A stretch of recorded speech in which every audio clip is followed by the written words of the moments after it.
আসসালামু আলাইকুম এসএসসির পরীক্ষার্থীরা। তো বেশ কিছুদিন পর আমরা মৌলের ধারণা রাসায়নিক গণনার 3 নম্বর লেকচারে হাজির হলাম। তো তোমরা যারা প্রথম দুইটা ক্লাস করনি তারা অবশ্যই করে আসবা, করার পরে তারপরে আমরা 3 নম্বর ক্লাসটা কন্টিনিউ করতে পারি। তো আজকে আমরা শতকরা সংযুক্তি আর সেখান থেকে কেমনে স্থূল সংকেত বের করতে হয়, সেখান থেকে কেমনে আণবিক সংকেত বের করতে হয়, এই জিনিসগুলো শিখবো। তো যারা একদমই কখনোই পড়নি তারাও ক্লাস দেখতে পারবা, সমস্যা নেই, তাদের জন্যই তো মূলত ক্লাসটা। যারা করে ফেলেছো তাদেরও দেখার অনুরোধ রইলো, কারণ তোমরা হয়তো আরো ভালোভাবে শিখতে পারবা জিনিসগুলো, বুঝতে পারছো? আমরা একদম বেসিক থেকে সময় নিয়ে পড়াবো, মানে খুব দ্রুত যাব না, আবার খুব বেশি যে টাইম লাগাবো তাও না।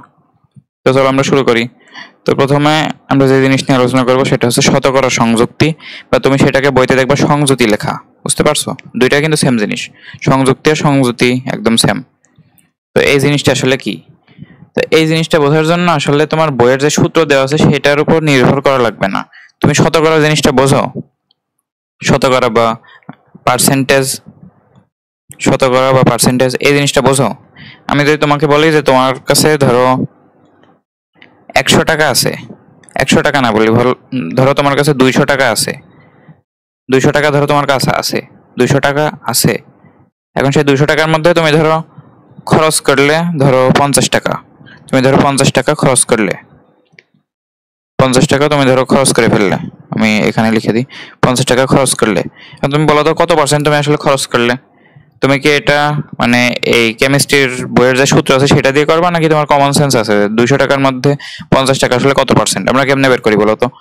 আমরা যেইটুকুর উপর কাজ করি সেইটুকু লিখে উপরে, নিচে লিখি মোট টোটালটা কত, টোটাল ছিল 200, আর ইন্টু 100% করলে আমরা কিন্তু শতকরাটা পেয়ে যাই, মানে পার্সেন্টেজটা পেয়ে যাই। এটা করলে কত হয় দেখো তো, 100 আর 200 কাটে 2 দিয়ে, আর এটা কাটে 25 হয়, 25%। তার মানে কি তুমি 200 টাকার মধ্যে 50 টাকা খরচ করেছো, এটার মানে হচ্ছে 200 টাকার মধ্যে তুমি 25% খরচ করেছো, বুঝতে পারছো? তো পার্সেন্টেজ কিন্তু আমাদের কমন সেন্সের ব্যাপার। আমি এটা একটু রেখেই দিই, যারা স্লাইড দেখবে তারাও এটা খাতা তুলে নিও, তাহলে তোমাদের একটু মনে পড়বে যে এটা আসলে কেমিস্ট্রির বইয়ের সূত্র মুখস্থ করা লাগবে না, তুমি কমন সেন্স দিয়ে এটা পারবা। তো যে কোনো কিছুর মধ্যে অল্প কিছু অংশ কত পার্সেন্ট আছে সেটা বের করার জন্য আমরা কি করি, আমরা সেটার জন্য ওই যেটুকু নিয়ে কাজ করতে হবে সেটা উপরে দিই, যেটুকু নিয়ে কাজ করব, আর নিচে ভাগ করে কি দিয়ে, মোট দিয়ে। তাহলে নিচে আমরা লিখি মোট কতটুকু আছে, এখানে লিখে দিই মোট কতটুকু আছে।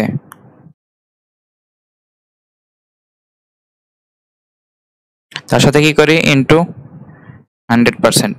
এটা করলে কিন্তু আমরা পার্সেন্টেজটা পেয়ে যাই, তাই না? তো এইটুকু যদি তুমি বোঝো তাহলে শতকরা সংযুক্তি তোমার হয়ে গিয়েছে, এটা নিয়ে তোমার আর কোনো চিন্তা নেই। আমি একটু কালার করে দিই এটা। আচ্ছা, তো শতকরা সংযুক্তি জিনিসটা কি শুনবা? শতকরা সংযুক্তি মানে হচ্ছে তোমার কাছে ধরো একটা যৌগ আছে, ধরো তোমার কাছে পানি আছে, ধরো H2O, মানে এর মধ্যে বললাম যে হাইড্রোজেন কত পার্সেন্ট আছে। হ্যাঁ, কমন সেন্সের বিষয় না একদম, তুমি একটু খেয়াল করো। এটা কি হবে, 1 গুণ 2 হবে, না হলে একটু বোঝো। দেখো এটার মোট আণবিক ভর কত, তুমি একটু হিসাব করো তো।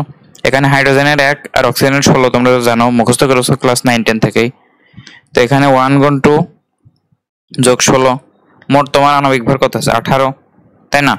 এখন 18-এর মধ্যে হাইড্রোজেন আছে কত, দেখো তো তুমি কতটুকু নিয়ে কাজ করছো, সেটা তোমার উপরে যাবে না, আর নিচে থাকবে মোট। তাহলে নিচে 18 হবে, তুমি বুঝে গিয়েছো নিচে 18 হবে, আর উপরে কত হবে? হাইড্রোজেনের ভর 1, কিন্তু হাইড্রোজেন আছে দেখো 2টা, তাহলে 1 গুণ 2 হবে। তাহলে হাইড্রোজেনের মোট ভর পেয়ে গিয়েছো। শুধু হাইড্রোজেনের মোট ভরটুকু লিখেছো উপরে, আর পুরো যৌগের মোট ভর লিখেছো নিচে। এবার তুমি যদি 100% করে দাও তাহলে তুমি পেয়ে যাবে যে হাইড্রোজেন পানির মধ্যে কত পার্সেন্ট আছে। তো এটাই হচ্ছে পানির মধ্যে হাইড্রোজেনের শতকরা সংযুক্তি, বুঝতে পারছো? শতকরা সংযুক্তি কোনো মানে কঠিন কিছু না, তুমি ওই সম্পূর্ণ যৌগের মধ্যে ওই মৌলটা বা নির্দিষ্ট একটা অংশ কত পার্সেন্ট আছে সেটা বের করে ফেলে শতকরা সংযুক্তি বের হয়ে যায়। তো তাহলে আমরা কিছু কেস আকারে এগুলো পড়ি। 1 নম্বর কেসে তোমাকে দিয়ে হচ্ছে যৌগের মধ্যে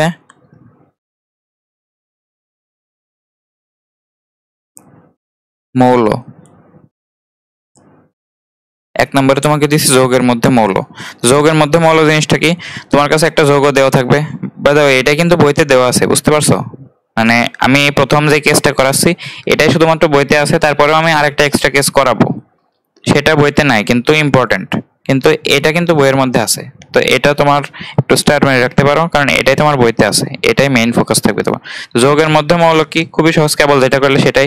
তোমার কাছে একটা যৌগ দেওয়া থাকবে, ধরো তোমার কাছে H2O দেওয়া আছে, আর তোমাকে জিজ্ঞেস করছে যে এখানে হাইড্রোজেনের শতকরা সংযুক্তি কত, তাহলে কি করবা, নিচে পুরো যৌগের মোট ভরটা দিয়ে দিবা। এখন তুমি যেহেতু কোনো বাস্তব ভর জানো না, তাই তুমি আণবিক ভর নিবা। তোমাকে যদি বলে দিতে যে পানি তোমার কাছে আছে 5 গ্রাম, তাহলে তুমি নিচে 5 বসাইতে, বুঝতে পারছো? কিন্তু তোমার নর্মালি কিছু বলা থাকে না, শুধু বলা থাকে যে পানির মধ্যে হাইড্রোজেনের শতকরা সংযুক্তি কত, তার মানে এই পুরো পানির মধ্যে কত পার্সেন্ট হাইড্রোজেন আছে, তাহলে পুরো পানির ভর কত। যেহেতু তুমি ওই বাস্তব কোনো ভর জানো না, তাই তুমি আণবিক ভর নিবা, মানে পর্যায় সারণীতে যে ভরগুলো মুখস্থ করছিলে সেইগুলো যোগ করলে যে ভর পাওয়া যায় সেটাই তো আণবিক ভর। তাহলে এখানে আণবিক ভর কত আসছিল বলো তো?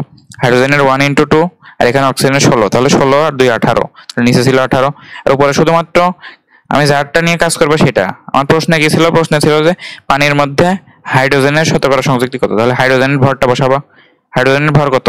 হাইড্রোজেনের আণবিক, হাইড্রোজেনের পারমাণবিক ভর তো 1, কিন্তু হাইড্রোজেন আছে তো এখানে 2টা, তাহলে 1 × 2 হবে। তাহলে 1 × 2 যাবে উপরে, 1 × 2, তার সাথে ইন্টু 100% করে দিলে তোমার কি পেয়ে যাবা, পানির মধ্যে হাইড্রোজেন কয় পার্সেন্ট আছে। যদি বলতাম অক্সিজেন কয় পার্সেন্ট আছে, এটা তো গেল হাইড্রোজেনের জন্য। অক্সিজেনের জন্য যদি বলি তাহলে কি হবে, নিচে তো মোট থাকবেই, পানির মধ্যে অক্সিজেন কয় পার্সেন্ট আছে এটা বের করার জন্য নিচে পুরো পানির ভরটা বসাবা। যেহেতু তুমি বাস্তব কোনো ভর জানো না, তাই তুমি আণবিক ভরটা বসাবা। আর এবার কি করবা, অক্সিজেনের ভর বসাবা। এখন তুমি কতটুকু নিয়ে কাজ করছো, এই অক্সিজেনটা নিয়ে, তো অক্সিজেন আছে তো এখানে একটা, তাহলে একটার ভরই বসে যাবে, মানে 16। তুমি 16 × 1 লিখতে পারো, যেহেতু একটা আছে, না লিখলেও সমস্যা নেই, ইন্টু 100%, এই হয়ে গেল। বুঝতে পারছো? তো তাহলে এটা আমি একটু দিয়ে দিই এইভাবে। তো হাইড্রোজেনের মধ্যে, মানে পানির মধ্যে হাইড্রোজেনের শতকরা সংযুক্তি পেয়ে গেলে, অক্সিজেনের শতকরা সংযুক্তি পেয়ে গেলে, তো এটা একটু হিসাব করো তোমরা, ক্যালকুলেটর নিয়ে একটু হিসাব করো এটা। যদি একটু ক্যালকুলেটর নিয়ে আমি হিসাব করতে চাই, তাহলে একটু টাইম দাও আমাকে, আমি এটা একটু হিসাব করি। 2 × 100/18, তাহলে এটার মান আসবে হচ্ছে 11.11%, আর এই নিচেরটার মান আসবে হচ্ছে 16 × 100/18, তাহলে এটার মান আসবে 88.89%। একটা জিনিস খেয়াল করলে দেখবা যে এই যে শতকরা সংযুক্তিগুলো তুমি পেয়ে গেলে, এগুলো তুমি যদি যোগ করো, এগুলো কি করবা, এগুলো তুমি যদি যোগ করো, যোগ করলে তুমি কিন্তু পেয়ে যাবে 100%। কেন বলতে পারবা? কারণ দেখো তুমি কি করেছো, পানির মধ্যে হাইড্রোজেন কতটুকু আছে বের করছো, মানে কত পার্সেন্ট আছে, তারপর অক্সিজেন কত পার্সেন্ট আছে বের করেছো। তো হাইড্রোজেন আর অক্সিজেনই তো শুধুমাত্র পানির মধ্যে আছে, আর তো কেউ নেই। তার মানে হাইড্রোজেনের যত পার্সেন্ট আছে আর অক্সিজেনের যত পার্সেন্ট আছে সব মিলিয়ে তো পুরো পানিটাই তো চলে আসে। সে কারণে শতকরা সংযুক্তিগুলো যদি তুমি যোগ করো, তখন সেটা আবার 100%ই হয়ে যায়। বুঝতে পারছো? একইভাবে আরেকটা উদাহরণ আমরা দেখতে পারি, এটাকে আমরা একটু ছোট করে দিই। বুঝাতে গিয়েছে তাই না? খুব সিম্পলি কাজটা করবা। বইয়ের সূত্র, বইয়ে কি দেওয়া আছে বলো তো? বইয়ে দেওয়া আছে যে পারমাণবিক ভর, যে পরমাণুটা বের করবে সেটার ভর ইন্টু পরমাণুর সংখ্যা, পরমাণু সংখ্যা মানে ওই পরমাণু কয়টা আছে, ইন্টু 100 ডিভাইডেড বাই মোট ভর, নাকি মোট আণবিক ভর, নাকি যৌগের আণবিক ভর, কি জন্য একটা দেওয়া আছে। তো এই সূত্রটা কি তুমি এবার বুঝতে পারছো? এটার অ্যান্সার হয় পার্সেন্ট। আমি একটু ভালো করে লিখে দিই। যেই মৌলেরটা বের করবো সেই মৌলের পারমাণবিক ভর লিখবো, পারমাণবিক ভর, আর সেই পরমাণু কয়টা আছে সেটা গুণ করে দেবো। কারণ কি, এই যে দেখো প্রথমে কি ছিল, হাইড্রোজেনের ভর ছিল 1, কিন্তু হাইড্রোজেন যেহেতু 2টা আছে তাই 2 দিয়ে গুণ করেছি, যাতে মোট হাইড্রোজেনের ভর আমরা পেয়ে যাই। তো সেই কারণে পারমাণবিক ভরের সাথে পরমাণুর সংখ্যা দিয়ে গুণ করতে হবে। ওই যৌগে মোট কয়টা ওই পরমাণু রয়েছে, তাহলে পরমাণুর সংখ্যা। আর এই যে এখানে যে 100% করে নি ইন্টু 100%, সেই 100টাকে তুমি উপরে নিয়ে আসো, তাহলে বইয়ের সূত্র মতো তুমি লিখতে পারবা 100 ডিভাইডেড বাই কি, ডিভাইডেড বাই তোমার বইতে কি ছিল, যৌগের মোট আণবিক ভর খুব সম্ভবত। আমি একটু দেখি এটা, দেখো বইয়ে কি আছে। বইয়ে এই যে দেখো, মৌলের পারমাণবিক ভর ইন্টু পরমাণুর সংখ্যা ইন্টু 100 ডিভাইডেড বাই যৌগের আণবিক ভর। তাহলে এখানে মৌলের পারমাণবিক ভর হবে, এখানে মৌলের, আর এখানে হবে যৌগের আণবিক ভর।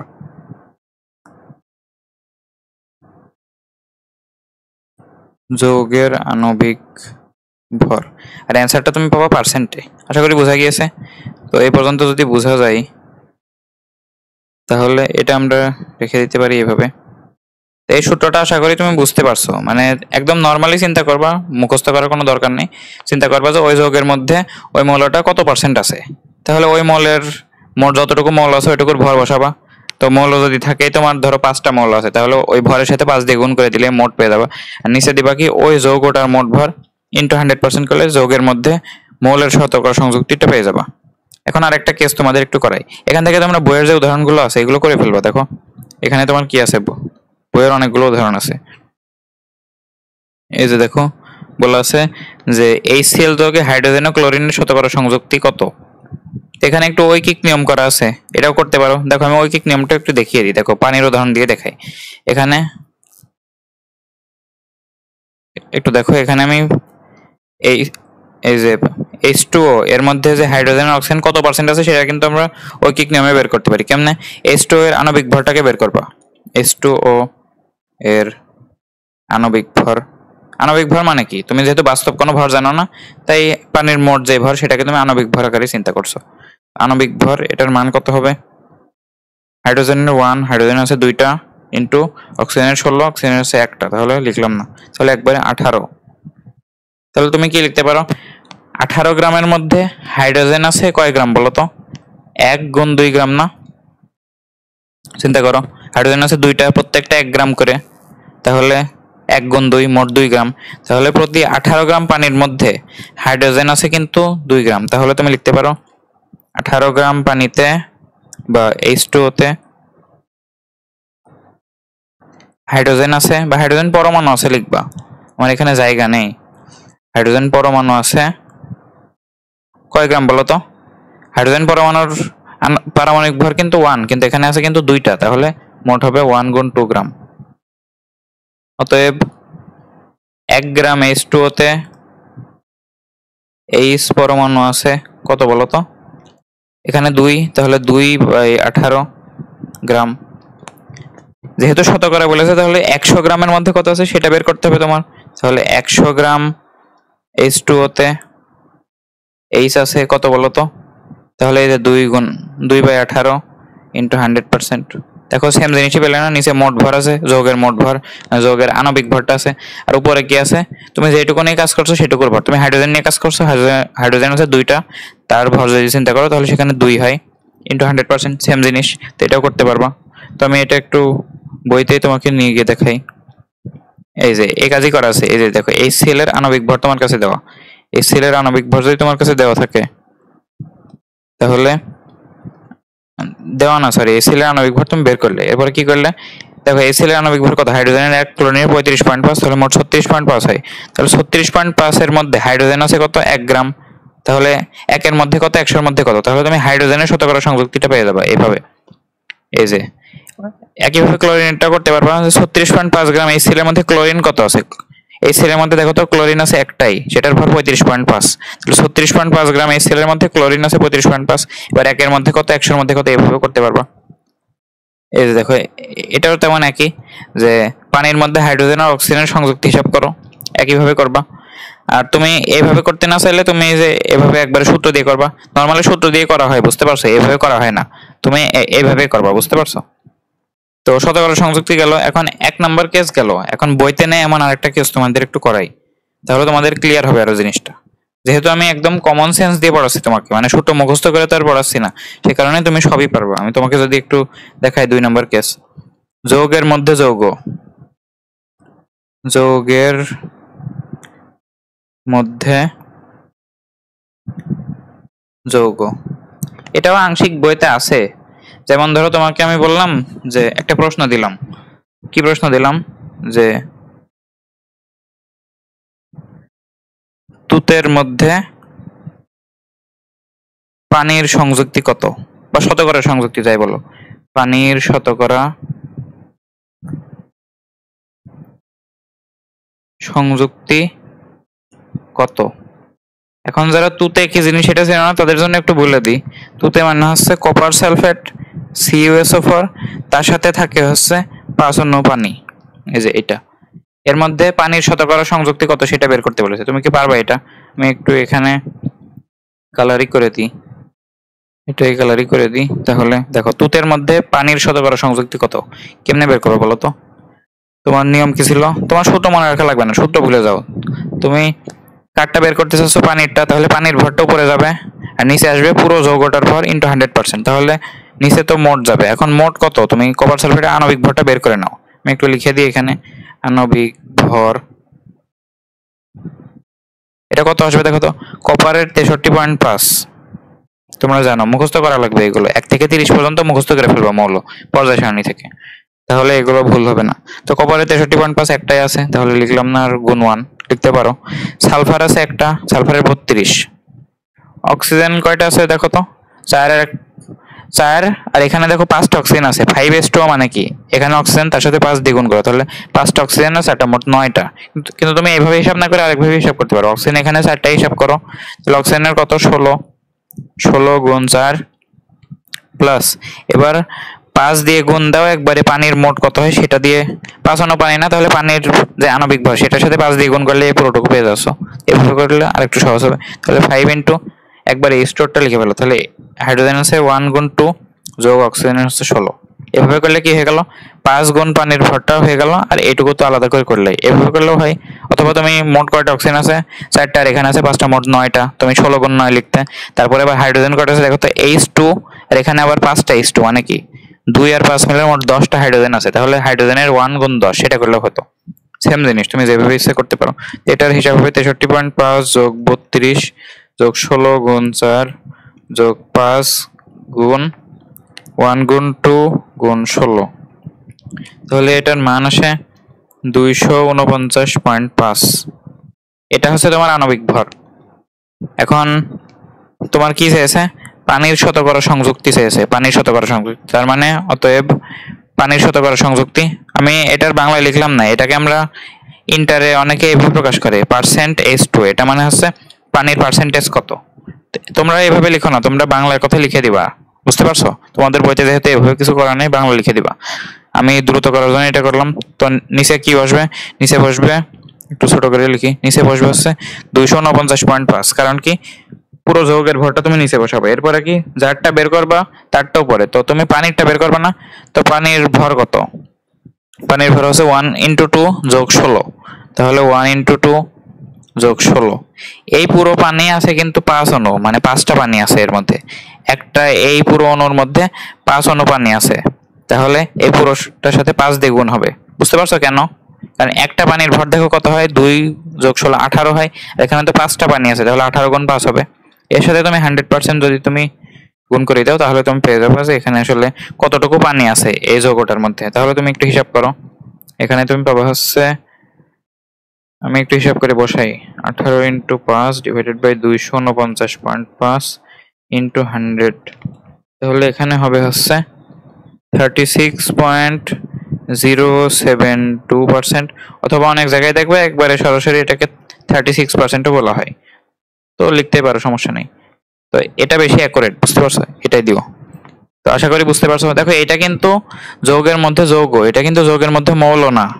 যৌগের মধ্যে মৌল কি ছিল, একটা যৌগের মধ্যে শুধুমাত্র একটা পরমাণু কয় পার্সেন্ট আছে সেটা বের করতে বলবে। আর যৌগের মধ্যে যৌগ মানে কি, দেখো এই পুরোটুকু একটা যৌগ, আবার পানি নিজেও তো একটা যৌগ, তাহলে যৌগের মধ্যে পানি কতটুকু আছে সেটা বের করতে বলেছি, সেটা তুমি পারবা, কারণ তোমার মধ্যে কমন সেন্স আছে। তুমি এই সূত্র মুখস্থ করে চালাচ্ছ না, এই সূত্র মুখস্থ না করে তুমি নর্মাল বেসিক দিয়ে চিন্তা করছো। সূত্র মুখস্থ করলে কিন্তু ঝামেলা হয়ে যেত। দেখো সূত্রের মধ্যে তো পারমাণবিক ভর বলা আছে, তো পানির তো আসলে পারমাণবিক ভর নেই, পানির তো আণবিক ভর আছে, বুঝতে পারছো? সে কারণে কমন সেন্স দিয়ে করবা। আরেকটা কেস তোমাদেরকে দেখাই, এটা তোমরা পারবা, কিন্তু এটা আমি করে দেবো না, এটা তোমরা করে আমাকে কমেন্টে জানাবা, বুঝতে পারছো? তো এটাকে বলা যায় যে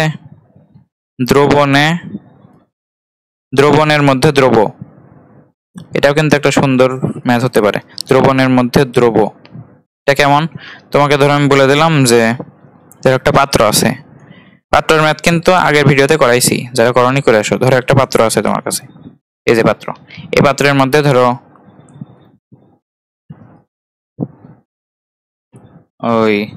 ধরো যে এখানে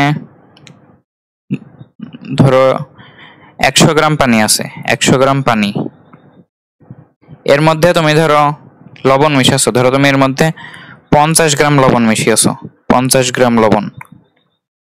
এখন তোমাকে একটা প্রশ্ন করছি যে দ্রবণের মধ্যে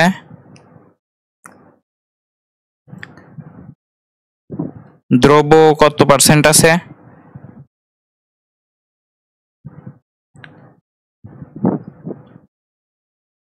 আরেকটা প্রশ্ন করলাম,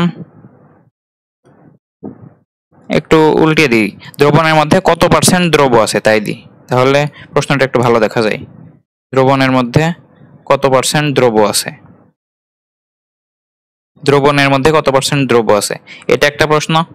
আরেকটা প্রশ্ন আছে দ্রাবকের মধ্যে কত পার্সেন্ট দ্রব্য আছে।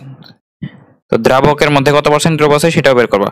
দ্রবণ কি জিনিস, দ্রাবক কি জিনিস সবই কিন্তু পড়াইছি আগের ভিডিওতেই, তো সেটা করলে এটা কিন্তু তোমার কাছে সহজই হবে। তো দ্রবণের মধ্যে কত পার্সেন্ট দ্রব্য আছে, দ্রাবকের মধ্যে কত পার্সেন্ট দ্রব্য আছে। আরেকটা প্রশ্ন একটু লিখে নাও, এখান থেকে তুমি এই পুরো জিনিসটা কপি করে আমি আরেকটা প্রশ্ন দিয়ে দিই। মোট 3টা প্রশ্ন দেবো, 3টারই উত্তর তুমি করবা। এটা বলছি দ্রবকের মধ্যে কত পার্সেন্ট দ্রাবক আছে, এই 3টা তুমি করবা। তোমাকে একটু হিন্ট দিয়ে দিই, এখানে দ্রাবক কতটুকু আছে তুমি একটু খেয়াল করো তো, এখানে দ্রাবক আছে কতটুকু, এটুকু তোমাদেরকে একটু বলে দিই। দ্রাবক কত, দ্রাবক মানে কি তোমরা আগের ক্লাস থেকে জানো, দ্রাবক হচ্ছে পানি, তাহলে এটা হচ্ছে 100 গ্রাম। দ্রব্য কতটুকু আছে, এখান থেকে বুঝতে পারছো দ্রব্যটা কিন্তু লবণ। দ্রব্য কি, দ্রাবক কি, দ্রবণ কি সবকিছু আগের ভিডিওতে আছে। তো লবণ আছে কত, 50 গ্রাম, তাহলে দ্রব্য আছে 50 গ্রাম। আর দ্রবণ কতটুকু, দ্রবণ মানে কি, দ্রবণ মানে দ্রাবক আর দ্রব্য মিলিয়ে দ্রবণ হয় না, তাহলে দ্রাবকের ভর আর দ্রব্যের ভর মিলিয়ে কিন্তু দ্রবণের ভর হবে। এটা মোট হবে কত, 150 দিয়ে 150 গ্রাম। এবার কিন্তু তুমি পারবা তাই না, এবার সবারই পারা উচিত, যারা আগের ক্লাস করনি তাদেরও পারা উচিত, কারণ আমি সবকিছু লিখে দিয়েছি কে কতটুকু আছে। এবার কি করবা, দ্রবণের মধ্যে কত পার্সেন্ট দ্রব্য আছে, তো বুঝতে পারছো উপরে দ্রব্যটা যাবে, নিচের দ্রবণ ইন্টু 100। বাকিগুলো করে আমাকে কমেন্টে জানাবা, তাহলে আমি বুঝতে পারছো তোমরা রেসপন্স করছো। তো আশা করি বুঝতে পারছো এই শতকরা সংযুক্তি জিনিসটা কি, বা শতকরা সংযুক্তি। তো এগুলো বোঝার খুব আহামরি কিছু না, তারপরে আমি একটু টাইম নিয়ে বুঝালাম যাতে তোমাদের আর কখনো কোনো ভুল না হয়। যে কোনো ধরনের প্রশ্ন, যৌগের মধ্যে শুধুমাত্র মৌল না, যৌগের মধ্যে যৌগও যদি দিয়ে দেয় তারপরে তোমরা পারো। তো চলো সামনে আগাই। এবার আমরা দেখবো যৌগের সংকেত নিয়ে। তো যৌগের সংকেত একদমই আলাদা একটা জিনিস, মানে এতক্ষণ যা পড়লে সেটার সাথে কোনো মিল নেই। এটার মিল কখন আছে দেখবা, যখন তুমি শতকরা সংযুক্তি ব্যবহার করে একটা সংকেত বের করবো তখন। তো প্রথমে তোমরা একটু যৌগের সংকেতটা দেখে নাও। দেখো আমি তোমাকে প্রথমেই একটা জিনিস উদাহরণ আকারে দিয়েছিলাম, কি দিয়েছিলাম বলতো, পানি। পানির মধ্যে আমরা বিভিন্ন সংযুক্তি বের করেছি, তো পানিকে আমি কেমনে প্রকাশ করেছি বলতো, পানিকে আমরা প্রকাশ করেছি H2O, এইভাবে না। এটা দিয়ে আমি আসলে কি বুঝাইছি, এখানে বুঝাইছি যে একটা পানির অণুর মধ্যে 2টা হাইড্রোজেন পরমাণু আছে আর একটা অক্সিজেন পরমাণু আছে, ঠিক আছে না। তো এই যে এই জিনিসটা আমি প্রকাশ করলাম, হাইড্রোজেন লিখলাম, ছোট করে 2 লিখলাম, আর অক্সিজেন লিখলাম, এই যে জিনিসটা লিখলাম, এটা একটা সংকেত না। সংকেত কি কাজে ব্যবহার করা হয় বলতো, এই যে সংকেত, এই সংকেত আসলে কেন ব্যবহার করা হয়, সংকেত ব্যবহার করা হয় যৌগকে প্রকাশ করার জন্য। যৌগকে প্রকাশ, সংকেত কি করে, যৌগকে প্রকাশ করে, মানে একটা যৌগকে তুমি কেমনে কাগজে কলমে প্রকাশ করতে পারবো, সংকেত ব্যবহার করে। তো সেই সংকেত বিভিন্ন রকম আছে, সেগুলো নিয়ে আমরা একটু আলোচনা করব। তো পানিতে যে আমরা H2O লিখলাম, এইটা লেখার কারণে তোমার কিন্তু ধারণা হয়ে গেছে যে একটা পানির অণুর মধ্যে 2টা হাইড্রোজেন পরমাণু আছে আর একটা অক্সিজেন পরমাণু আছে, তাই না। তো এরকম বিভিন্ন কিছু সংকেত আছে, সেগুলো নিয়ে আমরা একটু আলোচনা করি। দেখো এটা আমি একটু কেটে দিই, প্রথম যেই সংকেতটা সেটা 3 রকম মোট সংকেত নিয়ে আমরা আলোচনা করব। তো দেখো একটা হচ্ছে আণবিক সংকেত,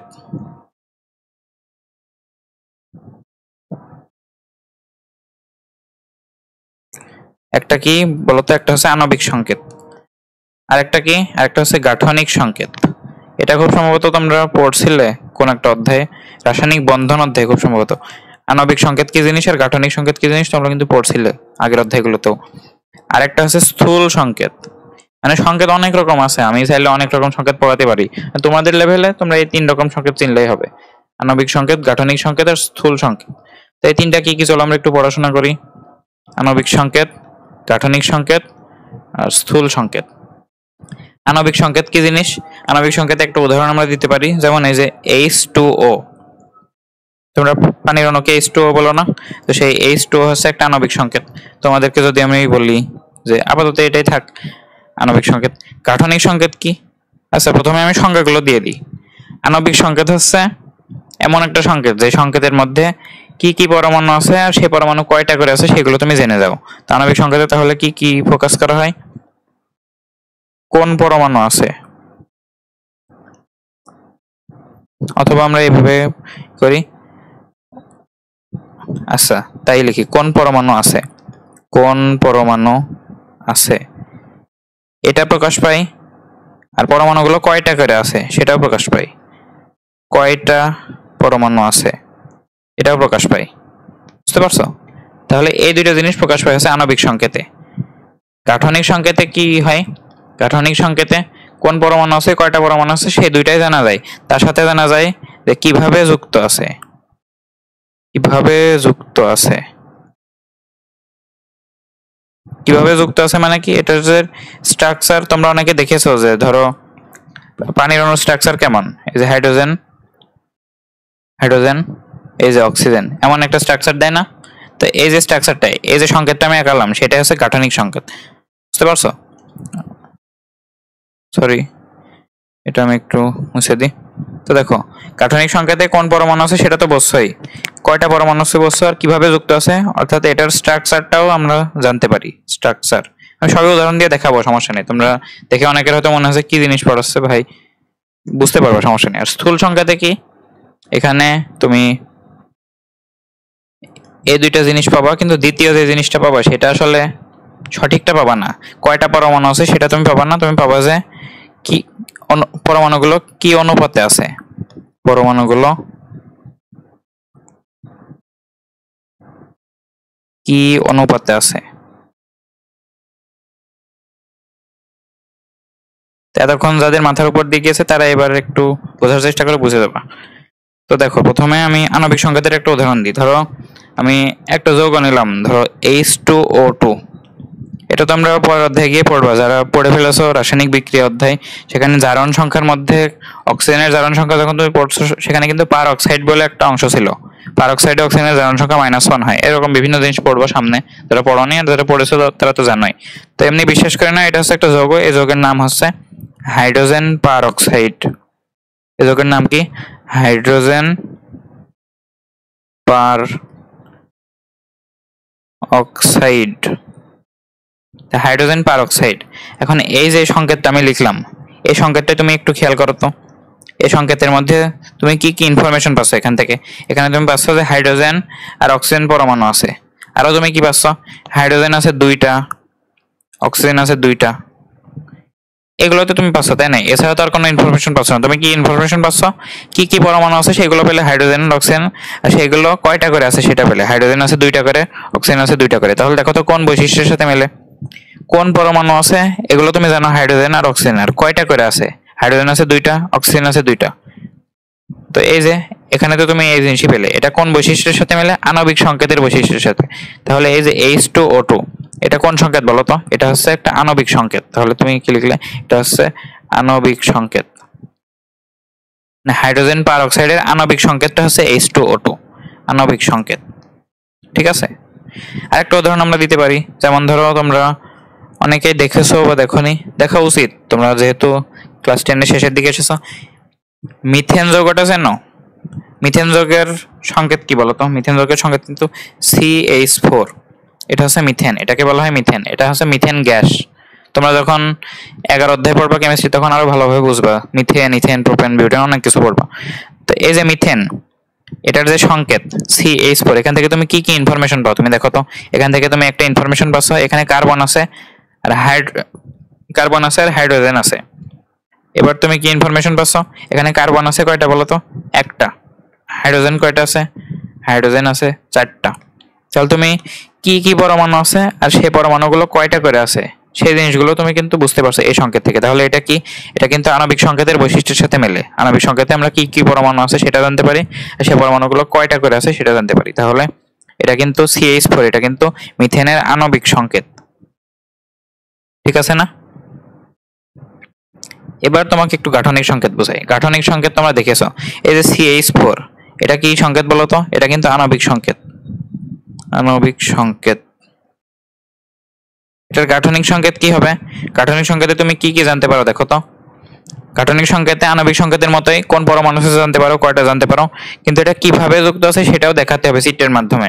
মানে এখানে আসলে তোমাকে স্ট্রাকচার রাখতে হবে, মানে তুমি যে স্ট্রাকচারটা করো সেটাই আসলে গাঠনিক সংকেত। আমি তোমাকে দেখাই, এই যে CH4 এটা কিভাবে থাকে জানো? এটা এভাবে থাকে, এটা এই যে এরকম। যদি একটু দেখাই, এই যে এরকম করে CH4টা থাকে। তোমরা 3D আকারে যদি চিন্তা করো তাহলে আরো ভালোভাবে বুঝতে পারবা। এই যে এরকম করে 3 কোণায় থাকে, আর এরপরে উপরে আরো একটা থাকে। মানে যদি 3D ভাবে তোমাকে বোঝাতে পারতাম বাস্তবে একটা স্ট্রাকচার এঁকে তাহলে ভালোভাবে বুঝতে। এমনি এইভাবে চিন্তা করো যে এইভাবে মিথেনটা থাকে। আবার তোমরা এটাকে এইভাবে লিখতে পারো, সমস্যা নেই। মানে তোমাদের লেভেলে এগুলো ভুল ধরবে না। তোমরা যখন কলেজে উঠবে তখন দেখবা যে তোমাদের সংকরায়ন বলে একটা টপিক আছে, সেখানে তোমরা বুঝতে পারবা যে কোনগুলো কেমন স্ট্রাকচার হয়, মানে তুমি স্ট্রাকচারগুলো আঁকাতে পারবা তুমি নিয়ম অনুসারে। কিন্তু এখন SSC তে তোমরা নর্মালি যে কোনো ভাবে আঁকালে হলো। সবচেয়ে সহজ কেস হলো এভাবে চারদিকে 4টা হাইড্রোজেন দিয়ে দেওয়া। তো এই যে আমি একটা জিনিস দেখালাম, এই যে এটা এটা এগুলোতে তুমি কি কি ইনফরমেশন পাচ্ছ দেখো তো। এগুলোকে আমি বলছি মিথেন। তুমি ইদার এটা আঁকাতে পারো অথবা এটা আঁকাতে পারো, যেহেতু SSC লেভেল আছে এরকম আঁকাতে সমস্যা নেই। এখান থেকে তুমি কি কি ইনফরমেশন পাচ্ছ দেখো তো। প্রথম ইনফরমেশন পাচ্ছ এখানে কার্বন আছে, হাইড্রোজেন আছে। দ্বিতীয় ইনফরমেশন পাচ্ছ এখানে কার্বন আছে কয়টা বলো তো? কার্বন আছে একটা। হাইড্রোজেন আছে কয়টা? হাইড্রোজেন আছে 4টা। আরো কি ইনফরমেশন পাচ্ছ? এটা স্ট্রাকচার তুমি কিন্তু জানতে পারছো, তাই না? স্ট্রাকচার জানতে পারছো না? এই যে কার্বনের সাথে হাইড্রোজেন গুলো কিভাবে যুক্ত আছে সেগুলো তুমি কিন্তু একদম চিত্র আকারে পেয়ে যাচ্ছ না। তাহলে এটা কোন সংকেতের বৈশিষ্ট্য বলো তো? গাঠনিক সংকেতের বৈশিষ্ট্য। তাহলে এই যে এই জিনিসগুলো আমি আঁকালাম, এইগুলোই হচ্ছে গাঠনিক সংকেত। এগুলো হচ্ছে মিথেনের গাঠনিক সংকেত। মিথেনের আণবিক সংকেত হচ্ছে CH4, আর মিথেনের গাঠনিক সংকেত হচ্ছে এটা অথবা এটা। এটা বেশি অ্যাকুরেট, কিন্তু তোমাদের লেভেলে এটা হলেই হবে, তোমরা যে কোনো ভাবে আঁকালেই হচ্ছে। এটা হচ্ছে গাঠনিক সংকেত। বুঝতে পারছো কিনা বলো? আশা করি বুঝতে পারছো। এবার স্থূল সংকেত নিয়ে আমরা একটু কথাবার্তা বলবো। স্থূল সংকেত, একটু স্থূল সংকেত নিয়ে কথাবার্তা বলি। দেখো তোমাকে একদম প্রথম উদাহরণ কি দিয়েছি, H2O2। এটা কি ছিল? এটা ছিল হচ্ছে হাইড্রোজেন পারঅক্সাইড। আমি লিখছি না, আমি এখান থেকে কপি করে নিয়ে যাই। এটা ছিল হচ্ছে হাইড্রোজেন পারঅক্সাইড। এটা ছিল কি বলতো? এটা ছিল হচ্ছে হাইড্রোজেন পারঅক্সাইড। এই যে হাইড্রোজেন পারঅক্সাইডের এটা কিন্তু আণবিক সংকেত, তুমি জানো এটা হচ্ছে কি সংকেত বলতো? এটা হচ্ছে আণবিক সংকেত। কারণ কি কি কি আছে তুমি জানছো, আর ওইগুলো কয়টা করে আছে সেটা জানছো। তো এটা কিন্তু আণবিক সংকেত, বুঝতে পারছো? স্থূল সংকেত জিনিসটা কি বলতো? স্থূল সংকেতের বৈশিষ্ট্য একটু যাও। স্থূল সংকেতের বৈশিষ্ট্য বলতে কোন পরমাণুগুলো আছে সেটা জানবা, আর পরমাণুগুলো কি অনুপাতে আছে সেটা জানবা। কি অনুপাতে আছে জিনিসটা আসলে কি, পার্থক্যটা কি? আণবিক সংকেতে তুমি জানতে পারছো পরমাণুগুলো কয়টা করে আছে, স্থূল সংকেতে তুমি জানতে পারছো পরমাণুগুলো কি অনুপাতে আছে, কয়টা করে আছে সেটা কিন্তু জানবা কি জানবা না তুমি জানো না। তুমি জানো যে পরমাণুগুলো কি অনুপাতে আছে স্থূল সংকেতে। তো জিনিসটা কেমন একটু দেখাই। দেখো এখানে হাইড্রোজেন 2টা, অক্সিজেন 2টা। তুমি কি করবা? 2:2 এর মান কত হয় বের করবা। 2:2 মানে কি? তুমি যদি কাটাকাটি করো তাহলে হয় 1:1। তাহলে এটার স্থূল সংকেত হবে HO। এখানে 1 1 করে বসবে। বুঝতে না পারলে আরেকবার দেখাই। দেখো এখানে ওই আণবিক সংকেত এখানে H2O2। স্থূল সংকেতে কি প্রকাশ করে? প্রকাশ করে কি কি পরমাণু আছে, হাইড্রোজেন, অক্সিজেন, আর সেই পরমাণুগুলো কি অনুপাতে আছে। এখানে দেখো তো 2টা হাইড্রোজেনের জন্য 2টা করে অক্সিজেন আছে। দেখো হাইড্রোজেন 2টা, আবার অক্সিজেনও কিন্তু 2টা, তাই না? তো প্রতি 2টা করে হাইড্রোজেনের জন্য অক্সিজেন লাগছে কিন্তু 2টা করে। তাহলে একটা করে হাইড্রোজেনের জন্য অক্সিজেন লাগবে অবশ্যই একটা করেই। তাহলে এখানে তুমি যেহেতু সিম্পলিফাই করতে পারলে সে কারণে তুমি এটাকে H1O1 লিখে দিলে এটা স্থূল সংকেত হয়ে যাচ্ছে। আর তুমি যদি নরমালি মনে রাখতে চাও, এখানে যদি সংখ্যাগুলো কাটাকাটি করতে পারো, কাটাকাটি করার পরে সর্বশেষ যেখানে যাবে সেটা হবে স্থূল সংকেত। কারণ এখানে তোমার অনুপাতটা জানা লাগবে। তুমি তো এটা জানো তাই না যে 2:2, এটাকে তুমি লিখতে পারো 2/2।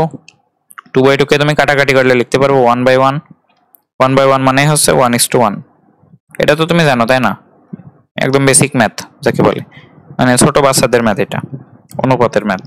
তো এটা তুমি যদি জানো তাহলে দেখো তো এগুলোর অনুপাত করে তো তুমি 1:1ই পাচ্ছ। তাহলে এখানে স্থূল সংকেতটা কি হবে? স্থূল সংকেতটা তোমার অনুপাতটা নিতে হবে। অনুপাতটা কত? 1:1 না? তাহলে হাইড্রোজেন হচ্ছে 1, অক্সিজেন 1। তাহলে হাইড্রোজেন 1 লেখা লাগে না, অক্সিজেন 1। এটাই হচ্ছে এই যে হাইড্রোজেন পারঅক্সাইড, এটার স্থূল সংকেত। স্থূল সংকেত। বুঝতে পারছো কিনা বলো?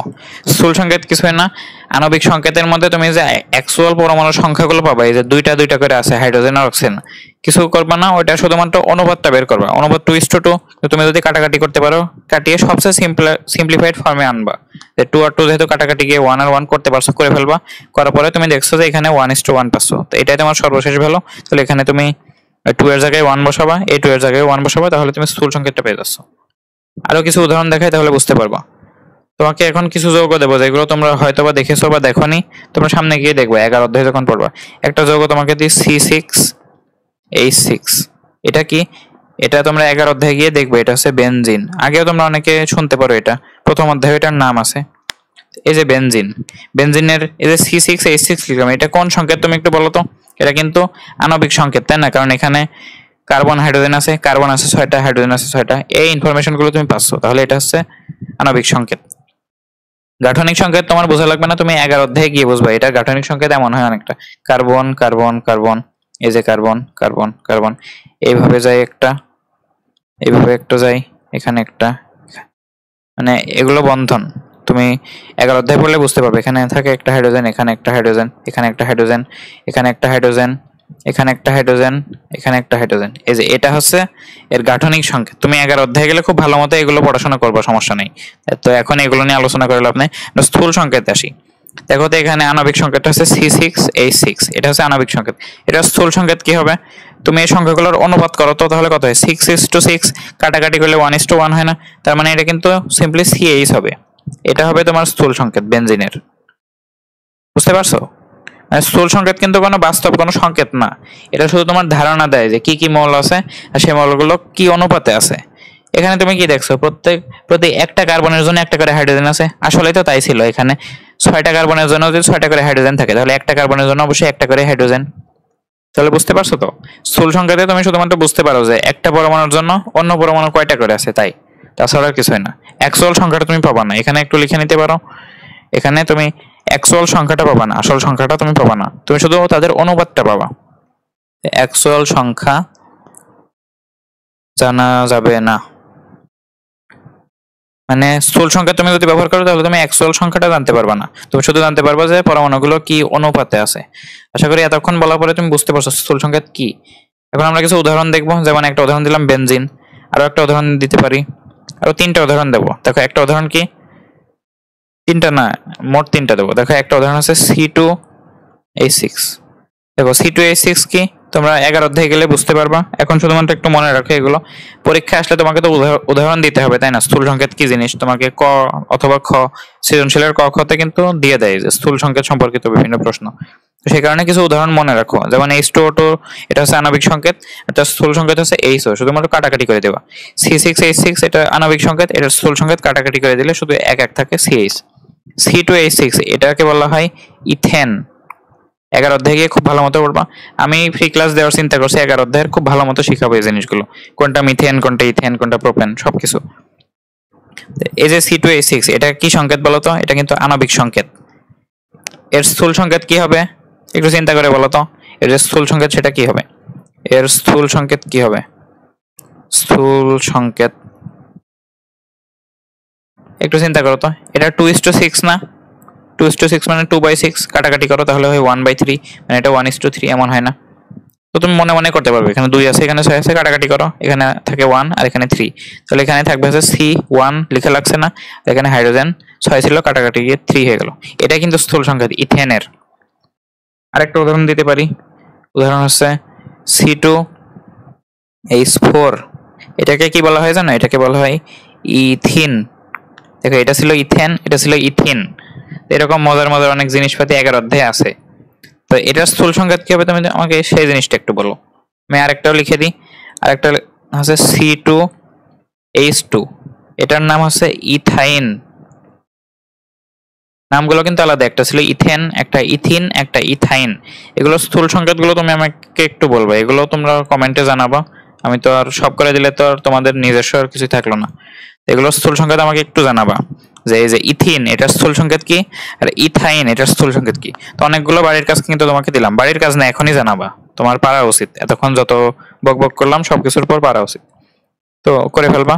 আশা করি বুঝতে পারছো যে আচ্ছা ইথাইনটা বলে দিই, এটা তুমি তো বুঝতে পারছো, 2 আর 2 কাটাকাটি গিয়ে CH হয়, শুধুমাত্র এটা বলবা। ইথাইন বলার একটা কারণ হচ্ছে আমি তোমাকে একটা খ নাম্বার দেখিয়ে দেবো।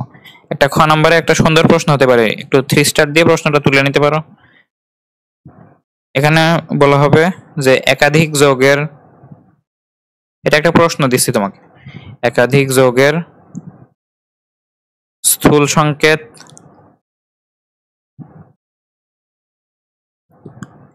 একই হতে পারে কিনা, এটা একটা প্রশ্ন। তুমি লিখে নাও একাধিক যৌগের স্থূল সংকেত একই হতে পারে। কেন পারে দেখো, একটু ঠান্ডা মাথায় চিন্তা করো। স্থূল সংকেত জিনিসটা কি? স্থূল সংকেত জিনিসটা হচ্ছে শুধুমাত্র কি কি পরমাণু আছে আর সেটা কত অনুপাতে আছে, আসল সংখ্যা কিন্তু না, কত অনুপাতে আছে। তাহলে ভিন্ন ভিন্ন যৌগের অনুপাত তো সেম হয়ে যেতে পারে। যেমন তুমি একটু খেয়াল করো, এখানে C6H6 এটা স্থূল সংকেত কি ছিল বলো তো? 6S হয়ে কাটাকাটি যায় CH থাকে। এই যে C2H2 ইথাইন, এটা ছিল বেনজিন, বেনজিনের স্থূল সংকেত তো CH। ইথাইনের স্থূল সংকেত কি? 2 কাটাকাটি গিয়ে এটারও তো CH। এবং স্থূল সংকেত সেম হওয়ার কারণটা কি? স্থূল সংকেত সেম হওয়ার কারণটাই হচ্ছে এটা তো শুধুমাত্র অনুপাত প্রকাশ করে, তো ভিন্ন ভিন্ন যৌগ হলে অনুপাত তো সেম হয়ে যেতে পারে, বুঝতে পারছো? সে কারণে এই দুইটা উদাহরণই দিয়ে দিবা, যে একটা হচ্ছে তোমার C6H6 বেনজিন, এটার স্থূল সংকেত CH, আবার এই যে C2H2 এটার স্থূল সংকেত CH, বুঝতে পারছো? যদি তাই হয় তাহলে এই যে একাধিক যৌগের স্থূল সংকেত একই হতে পারে, এটা তো প্রমাণ হয়ে গেল, বুঝতে পারছো? এটা কিন্তু খ নম্বরে আসতে পারে যে একাধিক যৌগের স্থূল সংকেত একই হতে পারে কিনা ব্যাখ্যা করো। তুমি লিখবা যে হ্যাঁ পারে। যেমন আমরা উদাহরণ দিয়ে দেখাই যে বেনজিনের আণবিক সংকেত হচ্ছে C6H6 কিন্তু তার স্থূল সংকেত হচ্ছে CH। ইথাইনের আণবিক সংকেত C2H2 কিন্তু তার স্থূল সংকেত CH। তো যেহেতু এই দুইটার একই, তাই আমরা বলতে পারি যে একাধিক যৌগের স্থূল সংকেত একই হতে পারে, বুঝতে পারছো? সহজ জিনিস কিন্তু। তো আমি এখানে মনে হয় একটা ভুল করেছি, দেখো এখানে স্থূল সংকেত বানানো একটু ভুল আছে, দেখি বই থেকে একটু দেখে নিই যে এটা আসলে মৌলের শতকরা সংযুক্তি, স্থূল সংকেত হচ্ছে দীর্ঘকার। আচ্ছা ঠিক আছে, আমি তাহলে এতক্ষণ ভুল করছি, এখানে দীর্ঘকার হবে, এখানে দীর্ঘকার। আচ্ছা তোমরা ঠিক করে নিও এগুলো, হ্যাঁ। আর আমি যখন স্লাইড আপলোড দেবো না তখন এগুলো ঠিক করে দেবো না। স্থূল সংকেত দীর্ঘকার। আচ্ছা এরপরে আমি একটু দেখে নিই কয় মিনিট হয়েছে। দেখো মোটামুটি 42 মিনিট কিন্তু হয়েছে। আমি এই ক্লাসটা এখানে রাখতে চাচ্ছি, তোমাদের মানে ছোট ছোট কিছু জিনিসই পড়াইছি কিন্তু মোটামুটি ভালোভাবে বেসিক সহ পড়াইছি। সে কারণে এগুলো একটু তোমরা শেষ করে ফেলো। আমরা 4 নাম্বার লেকচারে দেখবো যে আমরা এই যে শুরুতে যে শতকরা সংযুক্তিটা শিখলাম, এটা ব্যবহার করে আমরা কেমন স্থূল সংকেতটা বের করতে পারি। দেখো দুইটা জিনিস শিখেছি কিন্তু, শতকরা সংযুক্তি শিখেছি, এরপরে আমরা বিভিন্ন রকম সংকেত শিখেছি, এই যে এই সংকেতগুলো। এখন ওই শতকরা সংযুক্তি ব্যবহার করে তুমি কেমনে স্থূল সংকেত বের করতে পারো, এরপরে এই স্থূল সংকেত থেকে তুমি কেমনে আবার আণবিক সংকেত বের করতে পারো, সেই জিনিসপাতিগুলো শিখবো। দেখো আমার কিন্তু স্লাইডে ছিল শতকরা সংযুক্তি থেকে স্থূল সংকেত, এরপরে ছিল স্থূল সংকেত থেকে আণবিক সংকেত। তো সবকিছুই পড়াবো, নেক্সট ক্লাসে পড়াবো। এই ভিডিওটা এখানে রাখছি, তোমরা পড়াশোনা করতে থাকো আর আমাদের চ্যানেলের সাথেই থাকবো আশা করি। যেহেতু নতুন আমরা প্লেলিস্ট, নতুন নতুন অনেকগুলো প্লেলিস্ট আনবো, কেমিস্ট্রির অনেক প্লেলিস্ট আসবে সামনে, physics, higher math, general math সবগুলোরই কিন্তু আসবে। তো চ্যানেলটা সাবস্ক্রাইব করে রাখতে পারো। আর তোমরা একটু কমেন্ট করে জানাতে পারো যে ক্লাসগুলো কেমন হচ্ছে, তোমরা করছো কিনা, তোমাদের কোনো সমস্যা আছে কিনা। তো সবকিছু এইভাবে ঠিক করে দেবো, বুঝতে পারছো? কোনো ডাউট রাখবা না মনের মধ্যে, তোমরা যখন শিখবা একদম পারফেক্টলি শিখবা। তো ভালো থাকো সবাই, আল্লাহ হাফেজ।